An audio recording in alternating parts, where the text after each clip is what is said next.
Nesse conteúdo nós vamos falar de duas boas empresas, aí Banco BMG anunciando desempenho financeiro e também Pague Menos, a companhia voltada aí ao varejo, farmacêutico, remédios, enfim, companhias que destacam aí crescimentos fortes em linhas importantes, lucratividade disparando, é isso que nós vamos compreender com detalhes aí para você que investe tanto em Pague Menos e também no Banco BMG. Seja muito bem-vindo ao nosso canal. Eu sou o Thiago. Se você ainda não é inscrito, já vai lá, se inscreve, faça parte. Deixa o like também, compartilhe o vídeo e deixa nos comentários, Thiago.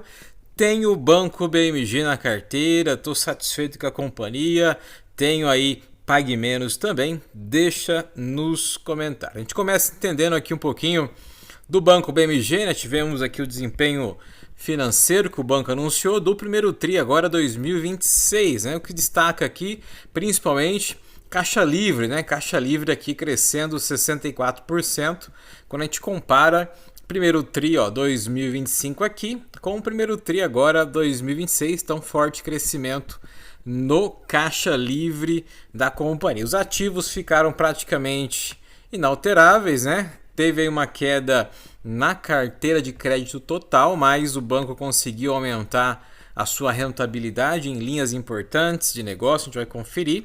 Mesmo assim, o banco tem excelentes fundamentos aqui, patrimônio líquido também crescendo 16% aqui do banco BMG. Um excelente banco, um banco médio para quem quer realmente se expor mais a esse segmento. Seguindo aqui, a gente começa a entender as linhas, né, de negócio. O banco é focado no crédito consignado, tem também outras linhas de negócio, mas o crédito consignado você vê aqui lá no primeiro TRI 2025, quarto TRI 2025 e agora o primeiro TRI 2026. O que manda aqui é o crédito consignado, né? Então, crédito consignado geralmente voltado ali um pouco mais ao público aposentado, né, pensionista, então você tem uma segurança um pouco maior, apesar das taxas de juros menores, ou seja, o banco não tem tanta rentabilidade, mas ele consegue aumentar a sua participação aí dentro da sua linha de negócio com crédito consignado. Depois nós temos aqui o varejo PF, atacado também, e aqui embaixo o crédito consignado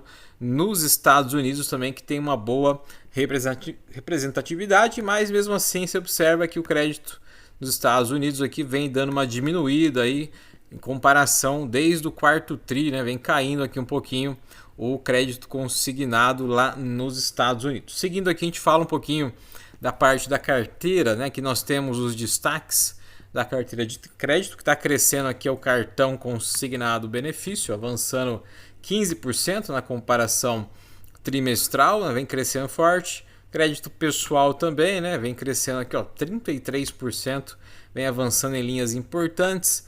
Crédito pessoal, então hoje falando de crédito, né? Cartão de crédito aqui vem avançando, cartão benefício e também o crédito pessoal dentro das linhas de negócio da companhia. Seguindo aqui a gente fala agora dos indicadores de qualidade, que é importante a gente entender as despesas aqui de PDI, né, que é as provisões para devedores duvidosos. Então você tem que ter uma qualidade no crédito, né? Importante o banco ter essa visão, né, esse cuidado, esse zelo dentro das suas linhas de negócio. Então você tem aqui esse cuidado com as despesas de PDD. A gente observa que cresceu, né, chegou aqui 6,4%.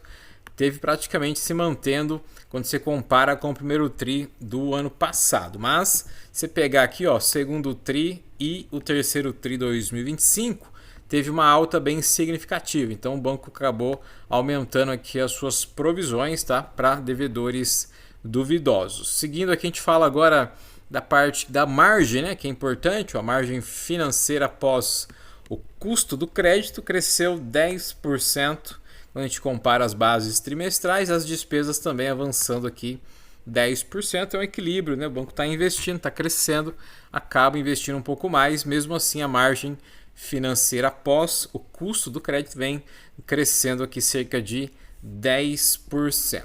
Seguindo aqui com o Banco BMG, a gente fala agora da parte, né, da rentabilidade, né, que é importante a gente compreender. Aqui a comparação do lucro líquido, do ROI também. Então você tem um crescimento do lucro líquido quando a gente compara primeiro TRI do ano passado com o primeiro TRI agora, né? 2026, avançando o lucro líquido da companhia. Saiu de 115 para 147 milhões o lucro líquido agora no primeiro TRI, né? E aqui o ROI também vem avançando. Então, importantes linhas que o banco vem cuidando com muita competência, principalmente nessas questões de rentabilidade e qualidade. Seguindo aqui, a gente fala agora do Pague Menos, né? Vamos falar um pouquinho de Pague Menos. Temos alguns inscritos que pediram para a gente falar de Pague Menos também. Vamos falar um pouquinho do desempenho do primeiro TRI.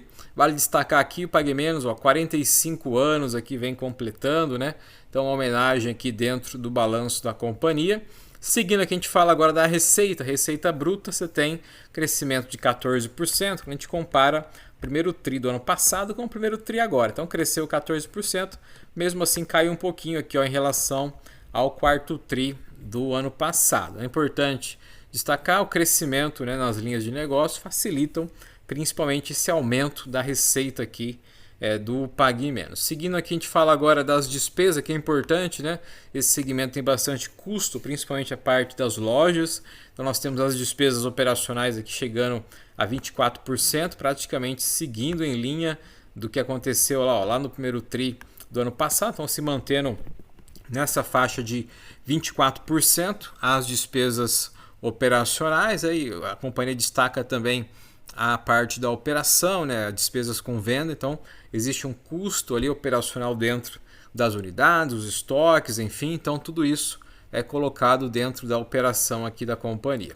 Seguindo aqui, a gente fala do EBITDA. O EBITDA também teve um aumento interessante quando a gente compara principalmente com o primeiro TRI do ano passado, 150 milhões para 204 milhões. Então cresceu aqui 36% quando você compara o ano passado com agora. E caiu um pouquinho também em relação ao quarto TRI. Quarto TRI geralmente é mais forte pelo volume de vendas, né, de medicamentos. O pessoal viaja bastante, acaba fazendo estoques de alguns medicamentos para viagem. Então o quarto TRI geralmente essas empresas de varejo, principalmente saúde, tem um aumento mais forte no quarto TRI, né? Então agora a comparação com o primeiro TRI foi interessante, né? Cresceu 36% aqui o EBITDA da companhia. Seguindo aqui, a gente fala do lucro líquido. Aqui também um crescimento muito expressivo do lucro líquido da companhia. Você pega 13 milhões, que foi lá no primeiro TRI do ano passado, para 55 milhões agora no primeiro TRI. Realmente uma abertura de ano muito importante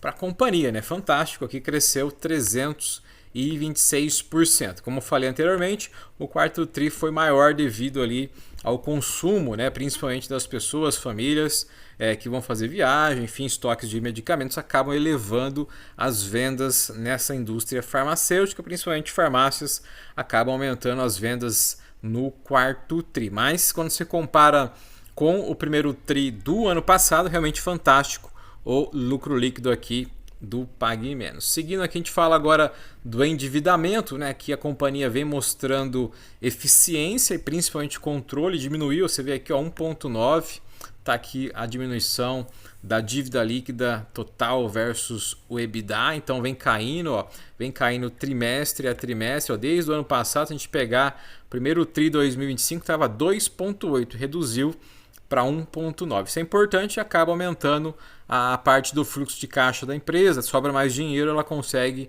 investir e também pagar mais proventos, mais dividendos. Então aqui está de parabéns, um bom trabalho realizado pelo Pague Menos. Seguindo aqui, a gente fala agora do resultado, principalmente daquela questão que a gente sempre comenta no nosso canal, né? A evolução dos cuidados com saúde, né? Então temos aqui a população brasileira acaba tendo uma expectativa de vida maior, ou seja, vão precisar de mais medicamentos conforme você vai avançando a sua faixa etária de idade. E as farmácias são principalmente junto com a indústria, né, de produção, as que fazem o remédio, a indústria farmacêutica, que as farmácias também tem um crescimento. Você tem aqui ticket médio avançando, né? A frequência de compra também vem crescendo, então você tem tudo isso a favor desse segmento de saúde, não só no Brasil, mas também pelo mundo. O Brasil, você que acompanha aí, né, tá aumentando a expectativa de vida, então quanto mais as pessoas vão vivendo, mais elas vão precisar de remédio, principalmente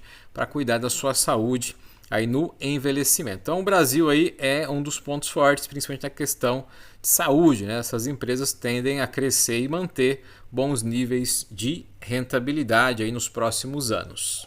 Então falamos nesse conteúdo de duas boas empresas, Banco BMG, resultado bom, resultado sólido, e ali Pague Menos, né? Você viu ali crescimento forte no lucro líquido, né? Realmente o banco avançando aqui nas suas linhas de negócio, Pague Menos avançando ali no seu modelo, market share também cresceu ali dentro do seu modelo de negócio de farmácias. Então são duas empresas interessantes para você que tem ou você que está querendo investir. Deixa nos comentários aí, Thiago, tem o Banco BMG, tenho aí Pague Menos, deixa nos comentários, compartilhe o vídeo, deixa o like também que é importante. Nos encontramos nos próximos conteúdos. Forte abraço!